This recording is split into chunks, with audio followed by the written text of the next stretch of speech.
தமிழகம் எங்கும் கிளைகள் கொண்ட Annamalai institute of hotel management and hospital management படிப்பில் சேர்வதற்கான அட்மிஷன் நடைபெறுகிறது. தேனி அருகே தேசிய நெடுஞ்சாலையில் கம்பம் நோக்கி சென்று கொண்டிருந்த பேருந்து மீது இருசக்கர வாகனம் மோதி விபத்துக்குள்ளானது. இது குறித்தான முழுமையான விவரங்களோடு எமது செய்தியாளர் மதன் அசோக்குமார் இணைந்திருக்கிறார். மதன் அசோக்குமார், இந்த விபத்திற்கான காரணம் என்ன? இந்த விபத்தில் யாருக்கேனும் காயங்கள் ஏற்பட்டிருக்கிறதா? முழு கள நிலவரங்கள் என்ன? வணக்கம் பத்மநாபன். தேனி வீரவாண்டி புறவழிச்சாலையில் தேனியிலிருந்து கம்பம் நோக்கி சென்று கொண்டிருந்த தனியார் பேருந்து மீது இருசக்கர வாகனம் மோதி தீப்பற்றி எரிந்து விபத்து. பேருந்து பயணிகள் அலறியடித்துக் கொண்டு ஓட்டம். விபத்து ஏற்படுத்திய இருசக்கர வாகன ஓட்டி தப்பி ஓட்டம்.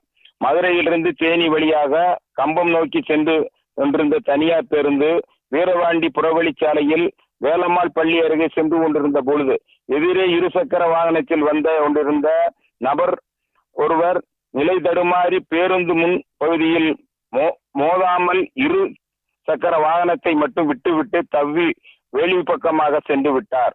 ஓட்டுநர் துரிதமாக செயல்பட்டு பிரேக் பிடித்ததால் இருசக்கர வாகன ஓட்டி அதிர்ஷ்டவசமாக உயிர் தப்பினார்.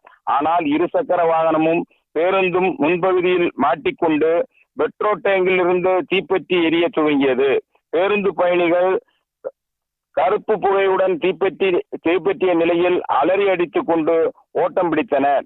சிறிது நேரத்தில் அங்கிருந்து பொதுமக்கள் தண்ணீர் ஊற்றி செடிகளை வைத்தும் தீயை அணைத்து பேருந்து முன்பக்கத்தில் மாட்டிக்கொண்டிருந்த இருசக்கர வாகனத்தை அகற்றினர். துரிதமாக செயல்பட்ட பொதுமக்கள் தீயை அணைத்ததால் பெரும் விபத்து தவிர்க்கப்பட்டது.